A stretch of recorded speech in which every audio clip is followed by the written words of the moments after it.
Zombie, romance, thriller എല്ലാം കൂടി അടങ്ങിയിരിക്കുന്ന ഒരു കഥയാണ് ഹാപ്പിനെസ്. ഇന്ന് നമ്മൾ കാണാൻ പോകുന്നത് ഈ കഥയാണ്. നമുക്ക് വേഗം തന്നെ വീഡിയോയിലേക്ക് കിടക്കാം. അതിനു മുന്നേ ഇതുപോലത്തെ വീഡിയോസ് കാണാൻ നിങ്ങൾക്ക് ഇഷ്ടമാണെങ്കിൽ മറക്കാതെ ഇപ്പോൾ തന്നെ നമ്മുടെ ചാനൽ ഒന്ന് സബ്സ്ക്രൈബ് ചെയ്യാം. കഥ തുടങ്ങുന്നത് ഒരു ബഹുനില കെട്ടിടത്തിന്റെ റൂഫ് ടോപ്പിൽ ഇങ്ങനെ കാലും നീട്ടി റിലാക്സ്ഡ് ആയി കാറ്റും കൊണ്ടിരിക്കുന്ന നമ്മുടെ കഥാനായകനായ ജങ്ങിനെ കാണിച്ചുകൊണ്ടാണ്. ജങ് ഒരു ടീനേജറാണ്. അവനെ ഇരിക്കുന്നത് അവന്റെ സ്കൂൾ ബിൽഡിങ്ങിന്റെ മുകളിലാണ്. ഈ ടീം കെട്ടിടത്തിന് താഴെ രക്ഷാപ്രവർത്തകരെല്ലാം ഒത്തുകൂടി ഓരോന്ന് ചെയ്യുന്നു. ആ സമയം രക്ഷാപ്രവർത്തനത്തിൽ ഏർപ്പെട്ടിരിക്കുന്ന ഒരു ഉദ്യോഗസ്ഥൻ ജങ്ങിനെ അനുനയിപ്പിക്കാനായി ശ്രമിക്കുകയാണ്. മോനെ, ആത്മഹത്യ ഒന്നും ചെയ്യില്ല, ഒന്നും നിന്റെ ജീവിതത്തിന്റെ അവസാനമല്ല, ഇനി നിനക്ക് ഒരുപാട് ലൈഫ് ഉണ്ടെന്നൊക്കെ പറഞ്ഞു. കാരണം ജങ്ങിന് ബേസ്ബോൾ വലിയ ഇഷ്ടമാണ്. പക്ഷെ അവന്റെ കാല് വല്ലാതെ ഇപ്പൊ മുറിപ്പെട്ട് അവന് ബേസ്ബോൾ കളിക്കാനാവില്ല എന്നൊരവസ്ഥയായിരിക്കുന്നത് കൊണ്ട് തന്നെ അവൻ ആ കാരണം കൊണ്ട് ആത്മഹത്യ ചെയ്യാനാണ് ഇവിടെ വന്നിരിക്കുന്നതെന്നാണ് എല്ലാവരും കരുതുന്നത്. ഇതേ സമയം ജങ് ഇങ്ങനെ റൂഫ് ടോപ്പിന്റെ മുകളിൽ ഇരിക്കുന്നത് അതേ സ്കൂളിലെ ഒരു വിദ്യാർത്ഥിനിയായ സേബുൻ അവളുടെ ക്ലാസ്സിലിരുന്ന് കാണുന്നുണ്ടായിരുന്നു. അവള് വേഗം തന്നെ ക്ലാസ്സിൽ നിന്ന് ഇറങ്ങി റൂഫ് ടോപ്പിൽ ഇരിക്കുന്ന അവന്റെ അടുത്തേക്ക് പോവാണ്. ഇത് കാണുന്ന ഉദ്യോഗസ്ഥൻ പോവണ്ട എന്ന് അവളെ വിലക്കുന്നുണ്ടെങ്കിലും അവൻ എന്റെ സുഹൃത്താണ്, ഞാൻ അവനെ രക്ഷിക്കാമെന്നും പറഞ്ഞ് അവൾ അങ്ങനെ പോകുന്നു. അവൾ അവന്റെ അടുത്ത് ചെന്നിരുന്ന് നിനക്ക് ബേസ്ബോൾ കളിക്കാൻ പറ്റാത്തത് കൊണ്ടാണോ നീ ഇങ്ങനെ ആത്മഹത്യ ചെയ്യാൻ വന്നിരിക്കുന്നതെന്ന് ചോദിക്കുമ്പോ, ഞാൻ ആത്മഹത്യ ചെയ്യാൻ വന്നിരുന്നൊന്നുമല്ല, ഞാൻ ഇവിടെ കുറച്ച് കാറ്റ് കൊള്ളാനായിട്ട് വന്നിരുന്നതാ, അത് കണ്ട ഏതോ അലവലാതി ഞാൻ ആത്മഹത്യ ചെയ്യാൻ ഇരിക്കുകയാണെന്ന് പറഞ്ഞ് പോലീസിനെ വിളിച്ചു കൂട്ടിയിരുന്നെല്ലാം ജങ് പറയുന്നു. നിനക്ക് ബേസ്ബോൾ അത്ര ഇഷ്ടമാണോ എന്ന് സേബുൻ ചോദിക്കുമ്പോ, എനിക്ക് ആകെപ്പാടെ നന്നായി ചെയ്യാൻ അറിയാവുന്നത് അതൊന്നു മാത്രമാണെന്നാണ് അവൻ മറുപടി പറയുന്നത്. ഇത് കേൾക്കുന്ന അവൾ, എനിക്ക് ഒന്നും നന്നായിട്ട് ചെയ്യാൻ അറിയത്തില്ല, എന്നിട്ട് ഞാൻ ഇങ്ങനെ ജീവിക്കുന്നില്ല എന്നെല്ലാം അവനോട് പറയാണ്. എന്തായാലും അല്പം കഴിഞ്ഞ് രണ്ടുപേരും താഴെ ഇറങ്ങാനായി എഴുന്നേൽക്കുന്നുണ്ടെങ്കിലും അടുത്ത നിമിഷം തന്നെ ജങ് ഒട്ടും പ്രതീക്ഷിക്കാത്ത രീതിയിൽ സേബും അവനെ പിടിച്ച് തള്ളുകയാണ്. ഭാഗ്യവശാൽ ഇവൻ ആത്മഹത്യ ചെയ്യാനായി ചാടിയാൽ രക്ഷപ്പെടുത്താനായി താഴെ സേഫ്റ്റി മാറ്റ് വിരിച്ചിട്ടിരുന്നത് കൊണ്ട് തന്നെ അവനൊന്നും പറ്റിയില്ല. ഇവനാണെങ്കിൽ ആകെ ഷോക്ക് ആവുന്നു. ആ വീഴുന്ന സമയത്തും ഇവൾ എന്തോ പണിയായി കാണിച്ചതെന്ന് അവൻ തുറച്ചു നോക്കുന്നുണ്ടെങ്കിലും താഴെ മാറ്റിൽ വന്ന് വീഴുമ്പോഴാണ് അവന് സമാധാനമാകുന്നത്. എന്തായാലും താഴെ വെച്ച് രണ്ടുപേരും വീണ്ടും കണ്ടുമുട്ടുമ്പോൾ എന്റെ ഗേൾ ഫ്രണ്ട് ആകാമോ എന്ന് ജങ് സേബുനെ പ്രപ്പോസ് ചെയ്യുന്നു. പിന്നീട് നമ്മൾ കാണുന്നത് 12 വർഷങ്ങൾക്ക് ശേഷമാണ്. അപ്പോഴേക്കും സ്കൂൾ പഠനമൊക്കെ കഴിഞ്ഞ് സേബുവും ജങ്ങും സ്പെഷ്യൽ ഓപ്പറേഷൻ യൂണിറ്റ് എന്ന പോലീസ് ഫോഴ്സിന്റെ ഒരു വിഭാഗത്തിലാണ് ഇപ്പോൾ ജോലി ചെയ്യുന്നത്. അവൾ ഇപ്പോൾ എമർജൻസി സിറ്റുവേഷൻസിൽ മെഡിക്കൽ പരമായും മറ്റുമുള്ള കാര്യങ്ങൾ എങ്ങനെ പോലീസുകാർ ചെയ്യണമെന്നത് പുതിയ റിക്രൂട്ടേഴ്സിന് ട്രെയിനിങ് നൽകിക്കൊണ്ടിരിക്കുകയാണ്.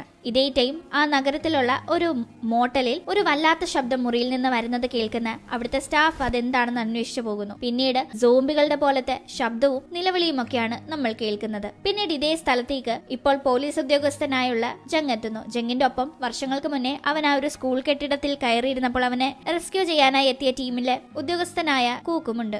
ഇവർ ഇപ്പോൾ വന്നിരിക്കുന്നത് മുന്നേ ആ ഒരു ജീവനക്കാരനെ നമ്മൾ കണ്ട അതേ ഹോട്ടലിലേക്കാണ്. കാരണം ഇവിടം ഇപ്പോൾ ഒരു കൊല നടന്നിരിക്കുകയാണ്. കൊല്ലപ്പെട്ടത് ആ ഒരു സ്റ്റാഫാണ്. ആ മൃതദേഹം പരിശോധിക്കുന്ന ജങ് മൃതദേഹത്തിന്റെ കഴുത്തിൽ വലിയൊരു മുറിപ്പാടുള്ളത് ശ്രദ്ധിക്കുന്നു. ഒപ്പം തന്നെ മൃതദേഹമുള്ള അതേ സ്ഥലത്തെ കട്ടിലിനടിയിൽ നിന്ന് കൊലപാതകയും കിട്ടുകയാണ്. നിങ്ങൾ അയാളെ കടിച്ചോ എന്ന് ജങ് കൊലപാതകയോട് ചോദിക്കുന്നു. ഇതേ ടീം സേബും അവളുടെ കൊളീഗായ യങ്ങിന്റെ കൂടെ കഫറ്റീരിയയിൽ ഇരുന്ന് ഫുഡ് കഴിക്കുകയാണ്. ആ ടീമാണ് ഒരു പുതിയ അപ്പാർട്ട്മെന്റ് കോംപ്ലക്സ് നല്ല മെറിറ്റ് ഉള്ള നന്നായി പെർഫോം ചെയ്യുന്ന 3 പോലീസ് ഉദ്യോഗസ്ഥർക്ക് അതിൽ നിന്ന് 3 യൂണിറ്റുകൾ കിട്ടുമെന്ന കാര്യം അവൾ മനസ്സിലാക്കുന്നത്. ഒരു അപ്പാർട്ട്മെന്റ് എങ്കിലും തനിക്ക് കിട്ടിയിരുന്നെങ്കിൽ എന്ന് അവൾ ചിന്തിച്ചിരിക്കുന്ന ടീമാണ് അവൾക്ക് ജങ്ങിന്റെ ഫോൺ കോൾ വരുന്നത്. ജങ് സേബോമിനോട് പറയുന്നത് അവനിപ്പോൾ അന്വേഷിച്ചു വന്ന കൊലപാതകത്തിലെ കൊലയാളി ഡ്രഗ്സ് ഉപയോഗിച്ചിട്ടുണ്ടെന്നും അവനോട് ചോദ്യം ചെയ്തപ്പോൾ അവനതെല്ലാം കിട്ടിയത് ജോങ് തേ എന്ന സ്പെഷ്യൽ ഓപ്പറേഷൻ യൂണിറ്റിലേക്ക് പുതുതായി റിക്രൂട്ടഡ് ആയ തേ എന്ന ഒരാളുടെ കയ്യിൽ നിന്നാണെന്ന് അവൻ പറഞ്ഞു എന്ന് പറയും. ന്യൂ റിക്രൂട്ട്സിനെ ട്രെയിനിങ് നൽകുന്ന ഒരു ഉദ്യോഗസ്ഥയാണല്ലോ ഇപ്പോൾ സേബും. അതുകൊണ്ട് തന്നെ ആ തേ അവിടെ ഉണ്ടെങ്കിൽ അവന് ലഹരി മരുന്നുകൾ കയ്യിൽ വെച്ചതിന്റെ പേരിൽ നീ അവനെ അറസ്റ്റ് ചെയ്താലും നിനക്കത് മെറിറ്റ് ആയിരിക്കുമെന്ന് ജങ് പറയുന്നു. അത് കേൾക്കുമ്പോൾ ഇത് തനിക്ക് മെറിറ്റ് കിട്ടാനും അതുവഴി ആ അപ്പാർട്ട്മെന്റ് സ്വന്തമാക്കാനും നല്ലൊരു ഐഡിയ ആണല്ലോ എന്ന് മനസ്സിലാക്കുന്ന സേബും അവളുടെ കൊളീഗിനോട് തന്റെ ഫുഡ് നോക്കണേന്ന് പറഞ്ഞേൽപ്പിച്ച് വേഗം തന്നെ തേയെ കാണാനായി പോകുന്നു. ഈ ടീം അവളുടെ കൊളീഗും പുറകെ ചെല്ലാണ്. രണ്ടുപേരും തേയെ അന്വേഷിച്ചെത്തുമ്പോൾ അവരൊരു കാഴ്ച കണ്ട് ഞെട്ടാണ്. തേയും മറ്റൊരാണും കൂടി തറയിൽ കിടന്ന് ഉരുളുന്നു. ഇതെന്താ ഇതെന്ന് വിചാരിച്ച് അവരവിടെ നിൽക്കുമ്പോൾ ഇത് സംഭവം ശരിയല്ലല്ലോ എന്ന് തോന്നി രണ്ടുപേരും അകത്തേക്ക് കയറി ചെല്ലുമ്പോഴാണ് മനസ്സിലാവുന്നത് ഈ തേയും കൂടെയുള്ള ആളും കൂടി അവിടെ കിടന്ന് റൊമാൻസ് കാണിക്കുകയല്ല, മറിച്ച് തേ അയാളുടെ കഴുത്ത് കടിച്ച് രക്തം കുടിച്ചുകൊണ്ടിരിക്കുകയാണെന്ന്. സേബും വേഗം തന്നെ തേക്ക് നേരെ തോക്ക് ചൂണ്ടുന്നു. അവൻ രക്തം ഒലിച്ചിറങ്ങുന്ന വായോടുകൂടി അവൾക്ക് നേരെ മുറുമുറുത്തുകൊണ്ട് അവളെ ആക്രമിക്കാനായി പാഞ്ഞു വരികയാണ്. ഈ ടീം പരിക്കേറ്റ ആളെ സേബുമിന്റെ കൂടെ ഇങ്ങോട്ടേക്ക് വന്ന് അവളുടെ കൊളീഗായ യങ് എടുത്തു മാറ്റുന്നു. തേ ആണെങ്കിൽ തോക്ക് കണ്ടിട്ടും പേടിക്കാതെ സേബുമിന് നേരെ തന്നെ വരുമ്പോൾ അവൾ ഒരുവിധം അവൻ ആ മുറിയിൽ പൂട്ടി വെളിയിലേക്ക് ഇറങ്ങാനായി സാധിക്കുന്നു. പക്ഷേ അകത്ത് കിടന്നിവൻ ചില്ലിനിട്ട് തലയിട്ടടിച്ച് ആക്രോശിക്കുകയാണ്. പക്ഷെ അടുത്ത നിമിഷം തന്നെ മയങ്ങി വീഴുന്നു. അവൻ അപ്പോൾ മുന്നത്തെ പോലെ ആയിരുന്നില്ല, നോർമൽ ആയിട്ടുണ്ടായിരുന്നു. സഹായിക്കണമെന്ന് പറഞ്ഞ് അവൻ കരയുകയാണ്. അവൾ പതിയെ കതക് തുറന്ന് തോക്ക് കയ്യിൽ കരുതി അകത്തേക്ക് അടുത്തേക്ക് ചെല്ലുന്നു. അവന് ശരീരത്തിൽ അപ്പോഴേക്കും നല്ല മുറിവുകൾ ഉണ്ടായിരുന്നു. ആ മുറിവൊക്കെ അവന് വേദന എടുത്ത് അവൻ വല്ലാതെ നിലവിളിക്കുന്നു. ഇതേ ടീം അവിടേക്ക് മറ്റുദ്യോഗസ്ഥരും എത്തി കാര്യങ്ങൾ ഡീൽ ചെയ്യാണ്. സേബും പിന്നീട് അവളുടെ കയ്യിലെ രക്തം കഴുകി കളഞ്ഞുകൊണ്ട് ജെങ്ങിനെ ഫോൺ ചെയ്ത് മുന്നേ ലഹരി മരുന്നിന്റെ കാര്യം പറഞ്ഞല്ലേ തേയെ കാണാനായി ഇവള് പോയത്, ആ ലഹരി മരുന്ന് ഉപയോഗിച്ചാൽ ഇങ്ങനെ ആവുമെന്ന് നീ എന്താ എന്നോട് പറയാഞ്ഞത്, അവനിപ്പോ എന്നെ കൊന്നേനേലോ എന്നെല്ലാം പറഞ്ഞുകൊണ്ടിരിക്കുമ്പോഴാണ് തേയെ മുറിയിൽ പൂട്ടിയിടാൻ ശ്രമിക്കുന്നതിന്റെ ഇടയിൽ ഇവളുടെ കയ്യിൽ തേയുടെ നഖം കൊണ്ട് പോറിയ പാടവൾ കാണുന്നത്. അത് കണ്ട് അവൾ ഒന്നും മിണ്ടാതെ ഇങ്ങനെ സ്റ്റക്കായി നിൽക്കുമ്പോൾ എന്ത് പറ്റി, എന്തെങ്കിലും ഉണ്ടോ എന്ന് മറുവശത്തുണ്ടായിരുന്ന ജങ് ചോദിക്കുന്നു. ഒന്നുമില്ലാന്ന് പറഞ്ഞ് അവൾ അതിനെപ്പറ്റി സംസാരിക്കുന്നില്ല. അവൾ അങ്ങനെ ഫോണിൽ സംസാരിച്ചുകൊണ്ടിരിക്കുമ്പോഴാണ് ലഫ്റ്റനന്റ് കേണൽ ഹാൻ സേബുമിന്റെ അടുത്തേക്ക് എത്തുന്നത്. ഇദ്ദേഹം വളരെ സ്ട്രിക്റ്റ് ആയ ഒരു മിലിറ്ററി ഓഫീസറാണ്. അദ്ദേഹത്തിന്റെ കൂടെ മറ്റു ചില സോൾജേഴ്സും ഉണ്ട്. സേബുമിനോട് ഇപ്പോൾ ഇവിടെ ഇങ്ങനെ പ്രശ്നങ്ങൾ ഉണ്ടാക്കിയ തേയ്ക്ക് പകർച്ചവ്യാധി ഉണ്ടെന്ന് കരുതുന്നുവെന്നും അതുകൊണ്ട് തന്നെ അവനെ ഹാൻഡിൽ ചെയ്ത സേബുമിന് അത് ഏതെങ്കിലും രീതിയിൽ ബാധിച്ചിട്ടുണ്ടോ എന്ന് പരിശോധിക്കാനായി സേബുമിനെ കൂട്ടിക്കൊണ്ടു പോകാൻ വന്നതാണെന്ന് പറയുന്നു. ഈ ടീം കോളിൽ ജങ് ഉണ്ടായിരുന്നത് കൊണ്ട് തന്നെ ഹാൻ ചോദിക്കുമ്പോൾ അവൾ ഫോൺ കോൾ കൊടുക്കുകയും ഹാൻ ആ കോൾ കട്ട് ചെയ്യുകയും ചെയ്യുന്നു. എന്ത് ഇതെന്നറിയാതെ വീണ്ടും ജങ് ഫോൺ ചെയ്യുമ്പോൾ ഹാൻ കോൾ അറ്റൻഡ് ചെയ്ത് ഇതുപോലെ പകർച്ചവ്യാധി ടെസ്റ്റ് ചെയ്യാനായി സേബുമിനെ കൂട്ടിക്കൊണ്ടു പോവുകയാണെന്നാണ് പറയുന്നത്. അത് കേൾക്കുമ്പോൾ താനും ഒരു പോലീസ് ഉദ്യോഗസ്ഥനാണെന്നും താനും ഇപ്പോൾ ഡീൽ ചെയ്ത കേസിലെ പ്രതിയും ഇതേ രീതിയിൽ പെരുമാറിയെന്നും അതുകൊണ്ട് അയാൾക്കും പകർച്ചവ്യാധി ഉണ്ടോ എന്ന് പരിശോധിക്കണമെന്നും ജങ് പറയുന്നു. തുടർന്ന് ഡീറ്റെയിൽസ് ഹാൻ ചോദിക്കുകയാണ്. ഇവിടെ നിന്ന് തേയെ വലിയ പ്രൊട്ടക്ഷനോട് കൂടി മിലിറ്ററി വെഹിക്കിളിൽ കൊണ്ടുപോകുന്നു. ഒപ്പം തന്നെ സേബുമിനെയും കൊണ്ടുപോകുന്നുണ്ട്. അതേപോലെ പിന്നീട് ജങ് കൊടുത്ത ഇൻഫർമേഷൻ പ്രകാരം അവിടെ ചെല്ലുന്ന കേണൽ ഹാൻ ജങ് മുന്നേ അറസ്റ്റ് ചെയ്ത് ആ ഒരു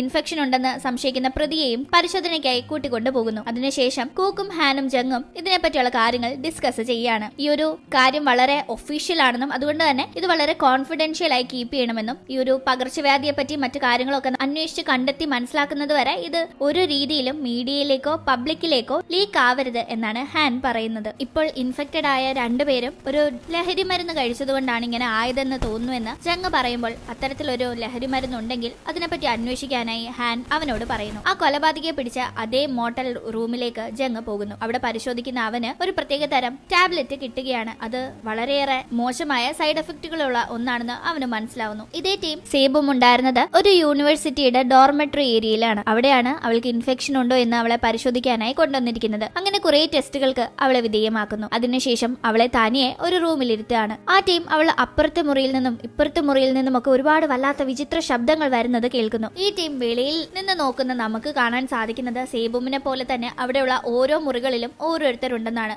അവരിൽ മിക്കവരും സോംബീസ് ആയി മാറിയിട്ടുണ്ടായിരുന്നു. അങ്ങനെ അന്നത്തെ ദിവസം കടന്നു പോകുന്നു. അടുത്ത ദിവസം രാവിലെ സേബുമിനെ കാണുന്ന ഹാൻ അവൾ ഇൻഫെക്റ്റഡ് അല്ല എന്ന ഗുഡ് ന്യൂസ് അറിയിക്കുകയാണ്. പക്ഷേ എന്തെങ്കിലും പ്രശ്നമുണ്ടോ എന്ന് സംശയമുള്ളത് കൊണ്ട് തന്നെ ഇടയ്ക്കിടയ്ക്കൊന്ന് ബ്ലഡ് ടെസ്റ്റ് ചെയ്യുന്നത് നല്ലതാണെന്നും ഹാൻ പറയുന്നു. ഇൻഫെക്റ്റഡ് ആകുന്ന ആളുകൾക്കുണ്ടാകുന്ന സിംറ്റംസിനെ പറ്റിയെല്ലാം ഹാൻ സേബുമിനോട് പറയുന്നു. എന്തായാലും ഈ ഒരു അസുഖത്തെ പറ്റി ഇപ്പോൾ പബ്ലിക്കിൽ അറിയിക്കാനായിട്ടില്ല. കുറച്ചുകൂടെ കാര്യങ്ങൾ കളക്ട് ചെയ്ത ശേഷം മാത്രമേ പബ്ലിക്കിനെ ഇത് ഇൻഫോം ചെയ്യാൻ സാധിക്കൂ, അല്ലെങ്കിൽ അവർ വളരെയധികം പാനിക് ആകുമെന്ന് പറയുന്നു. ഇതേ ടീം സേബും ലഫ്റ്റനന്റ് കേണലായ ഹാനിനെ കൺവിൻസ് ചെയ്ത് അവള് മുന്നേ തേയെ ആ ഒരു കാര്യത്തിന് പിടിച്ചതിനുള്ള മെറിറ്റ് കൺസിഡർ ചെയ്ത് അവൾക്ക് ആ ഒരു അപ്പാർട്ട്മെന്റ് ബിൽഡിംഗ് നൽകണമെന്ന് ആവശ്യപ്പെടുകയാണ്. പിന്നീട് ഹാനിനെ കാണാനായി ആ ഒരു ടാബ്ലറ്റുമായി ജങ് എത്തുന്നു. ജങ് അത് ഹാനിനെ ഏൽപ്പിച്ച് അവിടെ വെച്ച് സേബുമുമായി സംസാരിക്കുകയാണ്. സേബുമിനോട് ജങ് നമുക്ക് കല്യാണം കഴിച്ചാലോ എന്നാണ് ചോദിക്കുന്നത്. 12 വർഷങ്ങൾക്ക് മുന്നേ എന്റെ ഗേൾ ഫ്രണ്ട് ആകാമോ എന്ന് ഇവൻ ചോദിച്ച് അങ്ങനെ ഇവർ ഡേറ്റ് ചെയ്യാൻ തുടങ്ങിയതാണ്. 12 വർഷങ്ങൾക്ക് ഇപ്പുറം ആ ഒരു റിലേഷനെ മാരേജ് ലെവലിലേക്ക് കൊണ്ടുപോകാനായിട്ടാണ് ജങ് ആഗ്രഹിക്കുന്നത്. അങ്ങനെ പിന്നീട് അവനുമായി കല്യാണം കഴിക്കാൻ തീരുമാനിച്ച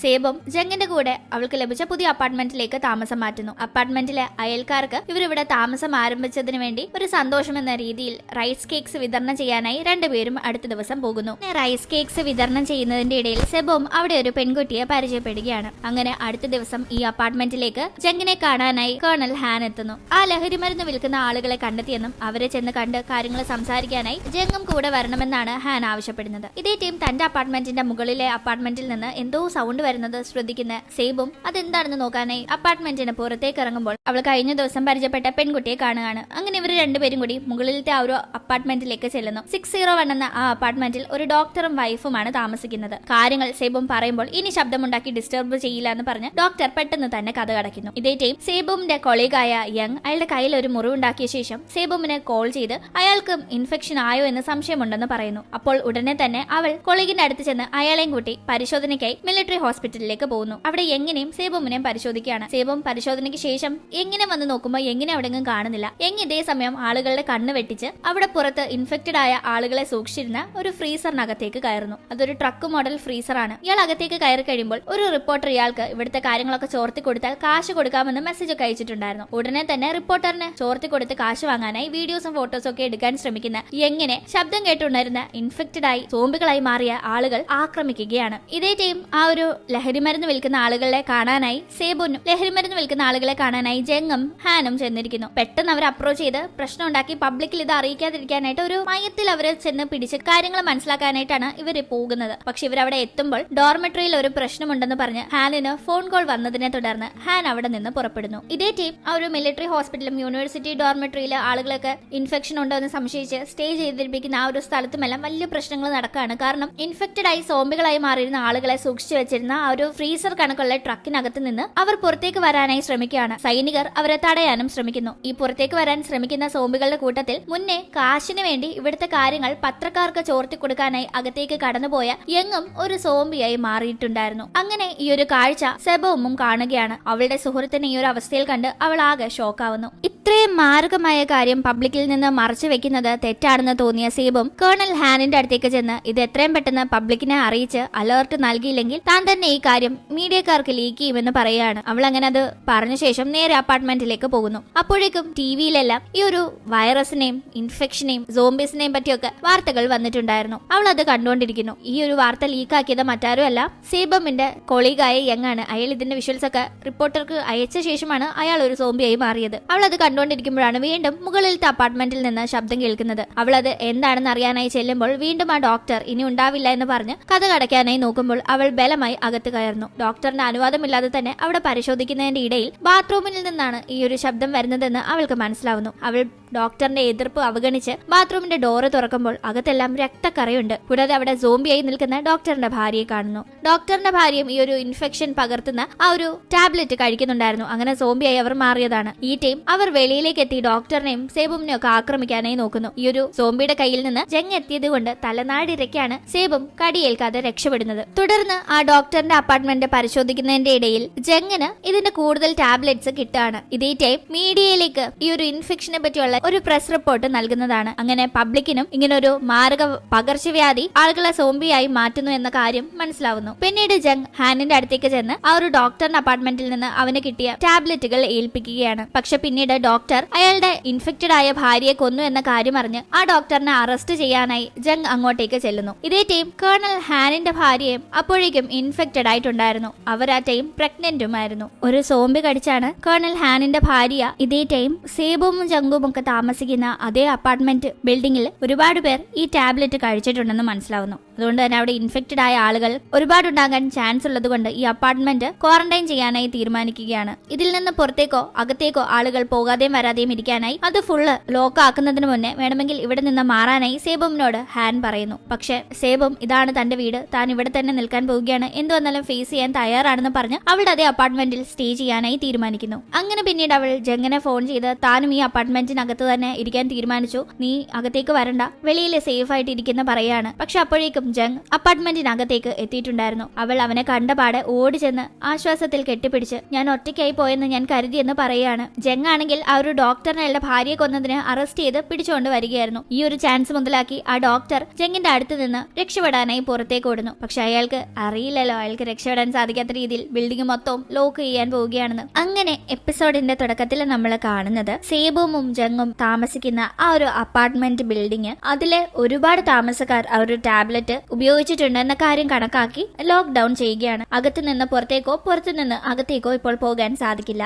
ഈ ടീം സേബും അവിടെ പരിചയപ്പെട്ട ആ ഒരു ചെറിയ പെൺകുട്ടിയില്ലേ, ആ പെൺകുട്ടി സേബുമിന്റെ അപ്പാർട്ട്മെന്റിലാണ് ഇപ്പോൾ ഇരിക്കുന്നത്. കാരണം ആ പെൺകുട്ടിയുടെ അമ്മ ഒരു ആവശ്യത്തിന് പുറത്തേക്ക് പോയിരിക്കുന്ന സമയത്താണ് ഈ ലോക്ക്ഡൌൺ ആയത്. അതുകൊണ്ട് തന്നെ അവർക്ക് ഇപ്പോൾ തിരിച്ചകത്തേക്ക് കയറി വരാൻ സാധിക്കുന്നില്ല. അമ്മ സേബുമിനെ കോൺടാക്ട് ചെയ്ത് ഞാൻ തിരിച്ചു വരുന്നത് വരെ എന്റെ മകളെ ഒന്ന് ശ്രദ്ധിക്കണേ, അവൾ ഹൃദയസംബന്ധമായ ചില പ്രശ്നങ്ങളുള്ള ഒരു പെൺകുട്ടിയാണ് എന്നെല്ലാം പറയുന്നു. ഇതേ ടീം ജങ് അവൻ വൈഫിനെ കൊന്ന പേരിൽ പിടിച്ച ആ ഒരു ഡോക്ടർ രക്ഷപ്പെട്ടു പോകാൻ നോക്കിയിട്ട് സാധിക്കാതെ തിരിച്ചെത്തിയത് കൊണ്ട് തന്നെ അയാളുടെ തന്നെ അപ്പാർട്ട്മെന്റിൽ ലോക്ക് ചെയ്തിടുന്നു. ഇതേ ടൈം ആ ഡോക്ടറിന്റെ ഒരു സ്റ്റാഫ് അവിടെ ഉണ്ടായിരുന്നു. ആ സ്റ്റാഫിനോട് ഡോക്ടർ തന്നെ രക്ഷപ്പെടുത്തണമെന്ന് പറയുമ്പോൾ ഇവർ അതിന് താല്പര്യം കാണിക്കുന്നില്ല. ഈ ടൈം ഡോക്ടർ അവർക്ക് കാശ് വാഗ്ദാനം ചെയ്യുകയാണ്. അത് കേൾക്കുന്നവർ രക്ഷപ്പെടുത്തിയാൽ എനിക്ക് എത്ര രൂപ കിട്ടുമെന്ന് തിരക്കുന്നു. ഇതേ ടൈം ആ അപ്പാർട്ട്മെന്റ് ബിൽഡിംഗിലെ എല്ലാ താമസക്കാർക്കും ഒരു മീറ്റിംഗ് ഉണ്ടെന്ന് അനൗൺസ്മെന്റ് വരികയാണ്. ആ മീറ്റിംഗിൽ കാണിക്കുന്നത് കേണൽ ഹാനിന്റെ കൂടെയുള്ള ലേഡി ഡോക്ടറിനെയാണ്. നമ്മുടെ സെയ്ബോമിനൊക്കെ ഇൻഫെക്റ്റഡ് ആണോ എന്ന് ടെസ്റ്റ് ചെയ്ത അതേ ലേഡി ഡോക്ടർ. അവർ പറയുന്നത് ഈ ഒരു അപ്പാർട്ട്മെന്റിലെ ജിം കൂടുതലായി ഉപയോഗിച്ചുകൊണ്ടിരുന്ന ആളുകൾ ഈ ഒരു ഇൻഫെക്ഷൻ പകരുന്നു എന്ന് കണക്കാക്കുന്ന ആ ഒരു ടാബ്ലറ്റ് ഉപയോഗിച്ചു എന്ന ഇൻഫർമേഷൻ കിട്ടിയതിന്റെ അടിസ്ഥാനത്തിലാണ് ഈ ഒരു അപ്പാർട്ട്മെന്റ് ഇപ്പോൾ ലോക്ക്ഡൌൺ ചെയ്തിരിക്കുന്നതെന്നും ഒരാഴ്ചത്തേക്കാണ് തൽക്കാലം തീരുമാനിച്ചിരിക്കുന്നതെന്നും ആ ഒരാഴ്ച എല്ലാവരും സഹകരിക്കണമെന്നൊക്കെയാണ്. ഇതേ ടീം ഈ അപ്പാർട്ട്മെന്റിലെ താമസക്കാർക്ക് പുറമെ ഈ അപ്പാർട്ട്മെന്റിലെ താമസക്കാരെ കാണാനായി വന്നുപെട്ട ആളുകൾ പോലും ആ ഒരു ലോക്ക്ഡൌണിലായി പോകുന്നു. ആ കൂട്ടത്തിൽ ഇടയ്ക്ക് വെച്ച് ജങ്ങിനെ കാണാനായി എത്തിയ അവന്റെ ഓഫീസറായ കൂക്ക് വരെയുണ്ട്. ഈ ടീം സേബുമിന് അവളുള്ള അപ്പാർട്ട്മെന്റ് ലോക്ക്ഡൌൺ ആയി എന്ന ന്യൂസ് വന്നതിനെ തുടർന്ന് ആകെപ്പാടെ ടെൻഷനായ അമ്മയുടെ കോൾ വരുന്നു. അവൾ കാര്യങ്ങളെ കാഷ്വലായി എടുത്ത് അമ്മയോട് സംസാരിക്കുന്നു. അതിനുശേഷം കേണൽ ഹാനിനെ അവൾക്ക് കാണണമെന്ന് പറയാണ്. അങ്ങനെ രഹസ്യമായി സേബുമിനെ കാണാനായി കേണൽ ഹാൻ ഗ്യാരേജിൽ എത്തുന്നു. ഈ ടീം തന്റെ കൂടെയുള്ള യൂൻ എന്ന ആ പെൺകുട്ടിയെ പറ്റി സേബും പറയാണ്. അവൾക്ക് ഹൃദയ സംബന്ധമായ പ്രശ്നങ്ങളുണ്ട്. ഒരുപാട് എക്സസൈസ് ചെയ്യാനോ ബ്ലീഡ് ചെയ്യാനോ ഒന്നും സാധിക്കില്ല. അതുകൊണ്ട് തന്നെ അവളുടെ പുറത്തുള്ള അമ്മയുടെ അടുത്തേക്ക് അവളെ എത്തിക്കാൻ എന്തെങ്കിലും ചെയ്യണമെന്നാണ് സേബും ആവശ്യപ്പെടുന്നത്. ഈ ടീം ആ പെൺകുട്ടിയുടെ അച്ഛനും അമ്മയും ഇൻഫെക്റ്റഡ് ആകാൻ ചാൻസ് ഉണ്ട്. കാരണം അവരും ഈ ഒരു അപ്പാർട്ട്മെന്റിലെ താമസക്കാരാണല്ലോ. അതുകൊണ്ട് ഇപ്പോൾ ആ പെൺകുട്ടിയെ അവരുടെ കൂടെ വിടാതെ നിന്റെ കൂടെ തന്നെ നിർത്തുന്നതായിരിക്കും നല്ലതെന്നാണ് ഹാൻ സേബുമിനോട് പറയുന്നത്. ഇതേ ടൈം കേണൽ ഹാനിന്റെ അസിസ്റ്റന്റ് ആയ ഒരു ലേഡി ഡോക്ടർ നടത്തിയിരുന്ന ഒരു കോൺഫറൻസ് കേട്ടുകൊണ്ടിരുന്ന ഈ അപ്പാർട്ട്മെന്റിൽ ലോക്ക്ഡൌണിൽ പെട്ടുപോയ ആളുകൾക്ക് തിരിച്ചെന്തെങ്കിലും ചോദ്യം ചോദിക്കാൻ സാധിക്കും മുന്നേ അവസാനിക്കുകയാണ്. പിന്നീട് നമ്മൾ കാണുന്നത് ജങ്ങും സേബുമും കൂടി അപ്പാർട്ട്മെന്റിലെ ജിം ട്രെയിനറിനെ ചെന്ന് കണ്ട് സംസാരിക്കുന്നതാണ്. ഈ ജിമ്മിൽ പതിവായി എത്താറുണ്ടായിരുന്ന അപ്പാർട്ട്മെന്റിലെ താമസക്കാരൊക്കെ ആ ഒരു ടാബ്ലറ്റ് കഴിച്ചു എന്നതിനെ പറ്റി ഇവർ ചോദ്യം ചെയ്യുമ്പോൾ തനിക്കത് അറിയില്ല, താനത് കഴിച്ചിട്ടില്ല എന്നാണ് ഇയാൾ പറയുന്നത്. പക്ഷെ ഇയാൾ എന്തൊക്കെയോ സംശയം ഇവർക്ക് രണ്ടുപേർക്കും തോന്നുന്നുണ്ട്. ഒപ്പം തന്നെ അവിടെ ക്യാൻ വാട്ടർ ഉണ്ടായിട്ടും ഒരുപാട് ഒഴിഞ്ഞ വെള്ളം കുപ്പികൾ കാണുന്ന സേബും സംശയത്തോടെ ആ ഒരു ക്യാനിലെ വാട്ടർ എടുത്തു മാറ്റുകയും ഇയാൾ അവിടെ പൂട്ടിയിടുകയും ചെയ്യുന്നു. ഇതേ ടൈം അപ്പാർട്ട്മെന്റ് 201 ക്ലീൻ ചെയ്യാനായി 2 ദമ്പതിമാർ എത്തിയിട്ടുണ്ടായിരുന്നു. അവരുടെ കൂടെ അവരുടെ ജോലിക്കാരനായ ആൻഡ്രൂ എന്ന ഒരു പയ്യനുമുണ്ട്. ഈ ആൻഡ്രൂ മാസ്കും തൊപ്പിയും ഒക്കെ ധരിച്ചു നിൽക്കുന്നത് കണ്ട് സംശയത്തോടെ ജങ് നോക്കുമ്പോൾ അവന്റെ മുഖത്ത് വലിയൊരു പാടുണ്ട്. അതുകൊണ്ട് അത് മറയ്ക്കാനായിട്ടാണ് അവൻ മാസ്ക് വെച്ചിരിക്കുന്നതെന്ന് ആ ദമ്പതിമാരിൽ ഒരാൾ പറയുന്നു. ഈ ടീം ഇവരുടെ ID കാർഡ്സ് വാങ്ങി ജങ് പരിശോധിക്കുമ്പോൾ അതിൽ ആൻഡ്രൂവിന്റെ മുഖം വ്യക്തമായി കാണാൻ സാധിക്കാത്ത രീതിയിൽ അത് സ്ക്രാച്ച് ചെയ്ത് വെച്ചിരിക്കുന്നതാണ് കാണുന്നത്.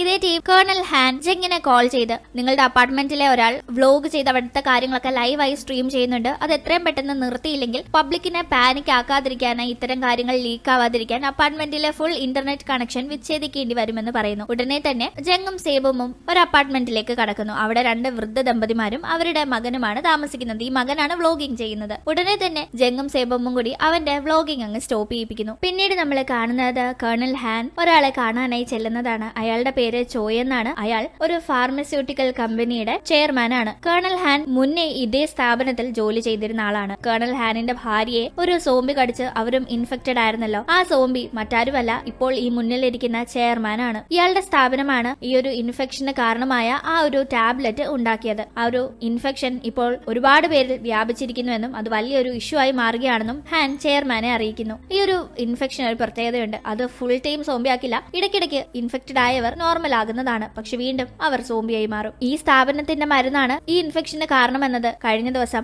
ജങ്ങിന്റെ കൂടെ ലഹരി മരുന്ന് കച്ചവടക്കാരെ കാണാനായി പോയപ്പോഴാണ് ഹാനിന് മനസ്സിലായത്. ഒപ്പം തന്നെ ഈ ഡ്രഗ്സ് ഈ കമ്പനി മറ്റുള്ളവർക്ക് വിറ്റതല്ല, പകരം ആവശ്യക്കാര് വരുന്നതിനനുസരിച്ച് അവർക്ക് കാശിനല്ലാതെ ഇത് വാരി കോരി കൊടുത്തതാണെന്ന് പറയുന്നു. എന്തിനാണ് ഇങ്ങനെ ചെയ്യുന്നതെന്നെല്ലാം ഹാൻ ചോദിക്കുമ്പോൾ ഹാനിന്റെ ഭാര്യയെ കടിച്ച കാര്യം ഈ ചെയർമാൻ ഹാനിനെ ഓർമ്മിപ്പിക്കുന്നു. ഇതേ ടീം ഈ പകർന്നുകൊണ്ടിരിക്കുന്ന ഇൻഫെക്ഷന് എന്തായാലും ഇപ്പോൾ മറുമരുന്നൊന്നും കണ്ടെത്തിയിട്ടില്ല. അപ്പോൾ ഇവിടെ കാര്യങ്ങൾ ഇങ്ങനെ നടക്കുമ്പോൾ സേബും താമസിക്കുന്ന അപ്പാർട്ട്മെന്റിന്റെ അവിടെ ചെറിയൊരു പ്രശ്നമുണ്ടാകുന്നു. ഈ ടീം സേബും അവളുടെ കയ്യിലെ തോക്കെടുത്ത് ആ പ്രശ്നം ഹാൻഡിൽ ചെയ്യാനായി അവരെ പേടിപ്പിച്ച് മാറ്റുകയാണ്. അതിനുശേഷം ലേഡി ഡോക്ടറായ ജിസു ഇവർക്ക് വേണ്ട ഫുഡ് എത്തിക്കുന്നു. സേബും ആ ഫുഡ് അപ്പാർട്ട്മെന്റിലെ ആളുകൾക്ക് വിതരണം ചെയ്യുന്ന സമയം ജിം ട്രെയിനറെ പൂട്ടിയിട്ടിരുന്ന സ്ഥലത്ത് അയാൾ ഇല്ലാത്ത കാര്യം അവൾ നോട്ടീസ് ചെയ്യുന്നു. അങ്ങനെ ജിം ട്രെയിനറിനെ അന്വേഷിച്ച് സേബുവും ജങ്ങും പാർക്കിംഗ് ഏരിയയുടെ അവിടേക്ക് ചെല്ലുമ്പോൾ ജിം ട്രെയിനർ അവിടെയുണ്ട്. ഇൻഫെക്റ്റഡ് ആയ മറ്റൊരു സോംബി അവിടെ വേറൊരാൾ ആക്രമിക്കുന്നത് ഇവർ കാണുന്നു. ഇവർ അവിടെ നിന്ന് എസ്കേപ്പ് ആയി മുന്നോട്ട് പോകുന്ന ടൈം ആ അപ്പാർട്ട്മെന്റിലെ പല ആളുകളും ഇൻഫെക്റ്റഡ് ആയെന്ന് മനസ്സിലാവുന്നു. ഒപ്പം തന്നെ അപ്പാർട്ട്മെന്റ് ബിൽഡിംഗിന് വെളിയിലും ഇൻഫെക്റ്റഡ് ആയി പരസ്പരം ആളുകൾ ആളുകൾ ആക്രമിച്ചു കൊണ്ടിരിക്കുകയാണ്. ഇവരുടെ